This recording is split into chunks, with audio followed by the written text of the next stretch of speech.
Lunch box சீரீஸில் இன்றைக்கி corn potato tacos தான். நல்லா வேக வச்சு எடுத்துக்கோங்க பொட்டேட்டோவும் கார்னையும்.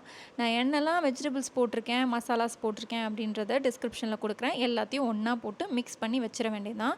ஸோ கரெக்ட் அளவு போட்டு நல்லா மிக்ஸ் பண்ணிவிட்டு மூடி போட்டு வச்சுருங்க. அதுக்குள்ளே நம்ம சப்பாத்தியை அழகாக குட்டியாக ரவுண்டாக திரட்டிக்கலாம். ஏதாவது ஒரு மூடி இருந்தால் கட் பண்ணி திரட்டி சுட்டு எடுத்து தனியாக வச்சுக்கோங்க. இன்னொரு பேனில் கொஞ்சமாக பட்டர் சேர்த்துட்டு இது கூட கொஞ்சமாக பூண்டு, வெங்காயம், அவங்கக்கிட்ட கலர் குடமிளகாய் இல்லை அப்படின்னா ஒரே குடமிளகா கூட போட்டுக்கலாம். ஒரு கைப்பிடி அளவுக்கு குடமிளகா போட்டு இதில் கொஞ்சமாக தேவையான அளவு உப்பு, கொஞ்சம் பெப்பர் பவுடர், அதுக்கப்புறம் ஆரிகானோ சேர்த்துக்கோங்க. சில்லி ஃப்ளேக்ஸ் இருந்தால் சில்லி ஃப்ளேக்ஸ் சேர்த்துக்கோங்க. என்கிட்ட இல்லை, ஸோ அதனால தான் பெப்பர் போட்டிருக்கேன். ஸோ சில்லி ஃப்ளேக்ஸ் சேர்த்திங்கன்னா இன்னும் கொஞ்சம் ஒரு மாதிரி டிஃப்ரெண்ட் ஃப்ளேவர் கொடுக்கும்.